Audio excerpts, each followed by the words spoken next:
tumeshuhudia mchezo wa klabu bingwa na shirikisho. Bahati nzuri timu zetu zote zimeingia kwenye hatua ya kwanza, lakini pia timu yetu nyingine visiwani na KMKM wamekula ila Mwinyi nao wameingia kwenye hatua ya kwanza. Kwa kwanza ilikuwa ni michezo namna gani? Tumeona Young Africans michezo yote miwili, lakini pia tumeona Simba dhidi ya Gaborone, bado kidogo mambo yabadilike. Ilikuwa ni michezo namna gani? Kwa maana ya kufuzu ni michezo mizuri.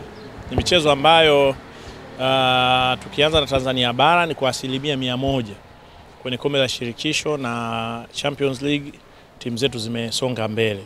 Na hii ni sehemu ya kuonyesha kwamba ligi yetu kweli ni ligi bora. Top 5 ya ligi bora za Afrika. Lakini ni jambo zuri kwa sababu ya ulinzi wa pointi zetu. Unajua sasa hivi Tanzania imekuwa tunapeleka timu 4 kwenye michuano ya CAF. Imekuwa tayari imezoeleka. Na kwa mashabiki wa mpira wageni wanaweza kaona hili kama jambo la kawaida tu, kama ni kitu kilichokuwepo siku zote, lakini haikuwa hivyo. Kuna kazi ilifanyika pa kufikia hapa. Kwa hiyo kuna kazi ya kuzilinda hizo point. Kwa maana kujitahidi kila mara kuongeza point zaidi na zaidi ili kuweza kupata nafasi ya kucheza tena na tena. Kwa hiyo niseme kwa maana ya kufuzu tulikuwa tuna nafasi nzuri sana ya kusema tumefanya vizuri. Lakini kwa maana ya performance mjadala ndio umekuwa mkubwa hapo, ambao kiukweli una mambo mengi yana ukweli na tunapaswa kuyafanyia kazi. Mfano ukiangalia Singida na Azam nafikiri wamekuwa na performance nzuri. Performance ambayo inaonyesha ni timu ambazo zimejiandaa na wanakupa moyo au wanakupa hisia kwamba hizo timu zinapaswa kwenda mbele zaidi. Kwa upande wa mabingwa wa Tanzania Yanga, gumzo limekuwa performance. Lakini kwa maana ya kufuzu unaweza kusema 100% Yanga kufuzu kwao kumekuwa ni bora. Kwa sababu aggregate ni 5-0. Ushindi nyumbani na ugenini. Sasa unaanza kujiuliza hii timu kwa nini unailalamikia? Sasa labda wewe hapo awali utaniambia kwa nini watu wanalalamika na mimi nitaweza kukujibu. Lakini kwa Simba wamefuzu. Nilikuwa nawaambia leo studio kama kufuzu kwa Simba inabidi ukiandika ile neno tabu, lazima uliwekee tabu afu ile ta afu ufanye AAA. Yaani kwa tabu ndio wamefuzu. Kwa nini imekuwa hivyo? Kwa sababu ukiangalia baada ya performance ya Francis Town, mashabiki wengi wa Simba walikuwa na matumaini makubwa sana kwamba timu itakuja kucheza vizuri kwenye mechi ya hapa Dar es Salaam. Lakini kwenye mechi ya Dar es Salaam ndio imekuwa worse. Mimi nilipita jana Coco Beach, nilikuwa na wahadisia. Kulikuwa kuna vikao nafikiri zaidi ya 1000. Maana pale wamekaa kikao, pale wamekaa kikao, pale wamekaa kikao, watu walikuwa wanajadili. Kwa kifupi performance ilikuwa mbaya. Ilikuwa si performance ambayo inalingana na top 5 timu ambayo iko kwenye top 5 ya Afrika. So inalingana timu ambayo iko kwenye top 10 ya Afrika. Ilikuwa haifanani na ukubwa wa Simba kwa mechi zote mbili. Sasa ni jambo la wao Simba wenyewe kulifanyia kazi. Jembe Simba kwenye mchezo wao jana dhidi ya Gaborone wamekosa mashabiki wao kwenye uwanja Benjamin Mkapa. Pia watu wengine wanaona kama huenda mashabiki wangekuepo kuna kitu kingeongezeka. Lakini mzao kocha aliyekuwa kocha timu taifa Ahmed Morocco, mchezo wake wa kwanza watu jana wameona shati limeloa jasho. Ahmed anaona kweli Simba Sports na national team ni vitu vitu tofauti. Licha kwa mchezo wake wa kwanza akiona Simba ametoa sare. Kwanza tukimtwika huu mzigo Morocco, nafikiri tutakuwa tunataka kwenda kushusha niseme labda sufuria la moto kwenye sehemu ambayo sio sahihi. Kwa sababu Simba yenyewe kwenye mchezo wenyewe uliopita ambao ndio walikuwa na kocha wao wako naye kwa msimu mzima uliopita, ilikuwa tia maji. Ndio ije kwa huyu kocha wa siku 3 alafu tumtishe mzigo kwamba yeye ndio ilikuwa ni sababu.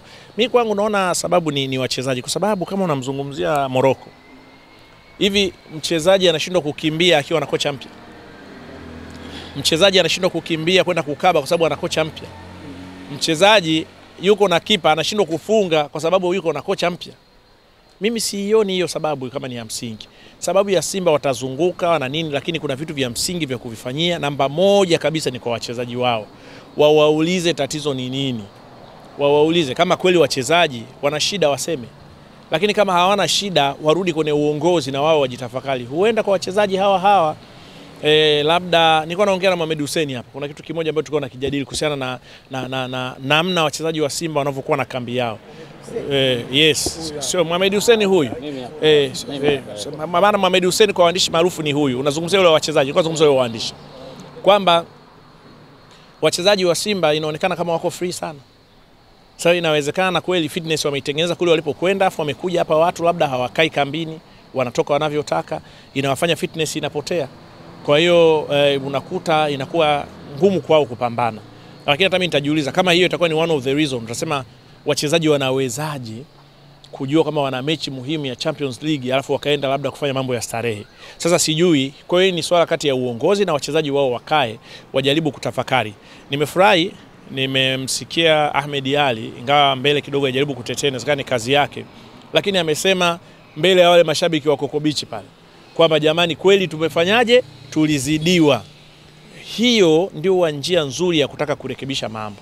Lakini wangeweza kusema tu labda sio sisi muamuzi TFF sijui nani, mambo yanavyokuwa GAUCAF, nafikiri mngeweza msitoke kwenye tatizo. Kwa hiyo kwa sababu hata na wao Simba wanakiri walizidiwa na wameona kwamba wamecheza vibaya, sasa ni nafasi nzuri wao sasa kuanza kulifanyia kazi lile waliloliona. Lakini kiukweli kabisa ilibaki kidogo Simba waliaibisha taifa. Kwa kweli mashabiki mchezo wao muhimu.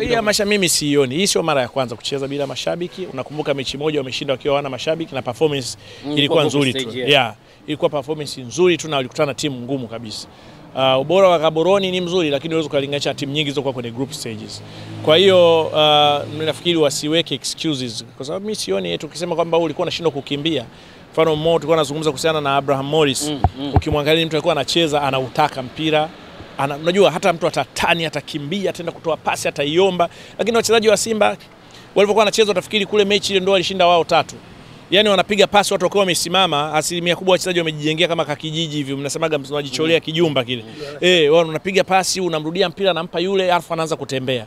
Lakini kingine niwakumbushe, mimi nimewahi kumuongelea Ahoua mara nyingi sana. Na hata nakumbuka ikawa Ahoua kila akifunga watu wanatafuta ile clip ile afu wanaishare kuonyesha kwamba Saleh alisema Ahoua ni mchezaji ambaye hajitumi. Nilisema Lastiboni. Masa mimi niliona kipindi kile kwa sababu amemaliza msimu akiwa Lastiboni, msimu huu at least anaweza akawa sasa amekuwa. Lakini naona ndio Lastiboni kweli kweli amezidi kuwa. Kwa hiyo waambieni ukweli, msitaki kuoneana haya. Ahoua anawaangusha Simba. Na akiendelea hivi basi anastahili kutoanza. Kwa sababu gani? Ni mchezaji utamuona kwenye foul. Ni mchezaji utamuona kwenye penalty. Sawa, ni mchezaji mzuri, mimi nakubali, ni mchezaji ana kipaji. Lakini nimewatolea mfano studio, hata Messi na Ronaldo kwa vipaji walivyonavyo, kama wangekuwa hawajitumi, leo wasingekuwa wamefikia hapa walipo. Kwa sababu mpira unahusiana na swala la kujituma. Ndio maana kunakuwa na mazoezi ya endurance, kwamba unapewa mazoezi, unapata maumivu yale ambao unahisi wewe sasa yamefika mwisho, alafu unang'ang'anizwa kuendelea kufanya mazoezi zaidi ya hapo. Hiyo ndio endurance. Kwa nini unatengeneza endurance? Kwa sababu unatakiwa uwe na nguvu, uweze kukimbia zaidi, uweze kujituma zaidi. Na ndio maana kwenye football hata kama unapokuwa kunachambua, kuna swala la kilomita, si ndio? Kuna swala la kukava area. Yote haya yanatokana na mchezaji ambaye amekuwa na juhudi kubwa, ambaye yuko imara, akajituma. Kwa hiyo hauwezi kuwa unacheza mpira kama unacheza draft. Mpira hauko hivyo. Nilizungumzia kipindi kile, nakumbuka ile mechi ya Simba na Yanga, mechi moja fikiri kwa ya kwanza au ya pili, kidogo akiguswa kaanguka, anakumbatia mpira. Nilizungumzia. Kwa hiyo leo nimeona na watu wengine sema bana, huyu Ahoua tatuua, huyu Ahoua tatuua. Na mimi niliwahi kuambia ukweli ni kama Simba. Na kuzungumzia Simba mnyama, uimara wake. Hauhitaji kutetea ukweli wako. You don't need to explain too much about your truth. Just send it, it will protect itself. Kwa hiyo ukweli wao unajilinda wenyewe. Leo wanaorudi kuzungumza nilichokisema mimi miezi 4-5 nyuma ni kwa sababu nilisema ukweli. Kwa hiyo ni nafasi pia kwa mchezaji kama Ahoua pia kubadilika, na wagundue wanachezea klabu kubwa, watu wamewekeza nguvu, mioyo, fedha na kila kitu. Kwa hiyo wanapaswa wanapokuwa wanacheza wasijifikirie wao tu. Mashabiki ambao hawaoni jukwani, katika hali ya kawaida mchezaji, unajua kwa sababu mashabiki wote wanaangalia mechi hii wakiwa majumbani na sehemu nyingine. Kwa hiyo ni lazima nicheze kwa ajili ya klabu yangu, nicheze kwa ajili ya mimi mwenyewe. Sasa kwa anapocheza Ahoua na majority wa klabu ya Simba wachezaji naanza kuona kama vile wachezaji kwenye timu yao wanaanza kumuiga Ahoua. Kwa hiyo ukifanikiwa kupata Ahoua 5 kwenye timu yako, hamna ushindi. Wembe Simba hapo kwenye upande wa kocha. Hemedi Morocco yeye ni kwa ajili ya kimataifa, Selemani Matola ni kwa ajili ya ligi ya ndani. Anatajwa Miguel Gamondi, anatajwa yule kocha wa Madagascar kuja kuchukua nafasi ya Fad Davis. Unaje ama unawashauri nini Simba, kwa nini kipindi hiki wasingempa mtu mmoja majukumu yote ili kuhakikisha kwamba anapata krimu nzuri? Kwanza Morocco amemwazima. Matola ni kocha wao. Na reason ya kuja kwa Morocco ni kwa sababu Matola alikuwa na red card. Sasa sijajua uamuzi wa Simba kama wataendelea tena na Morocco mpaka mechi inayofuatia, lakini bado mimi ninaamini pia mpaka wanakuja kucheza mechi ijayo ya kimataifa. My hope nafikiri watakuwa na kocha mpya. Siamini kama ndio itakuwa ni huyo. Kwa hiyo tumesikia Gamondi, tumesikia yule wa Madagascar. Kwa hiyo mimi na kocha yoyote atakaomleta. Uchebe hapo hapo. Uchebe tena. Uchebe nani? Wanasema wametuma maombi Uchebe. Patrick Usems. Kutuma maombi wametuma wengi. Mimi najua hata nani katuma maombi. Kuna rafiki yangu yule anaitwa nani yule? Logaluski. Ziwa Midadi. Wametuma maombi. Makocha wengi kwenye klabu kubwa kama Simba inapotokea wanaona inahitaji coach.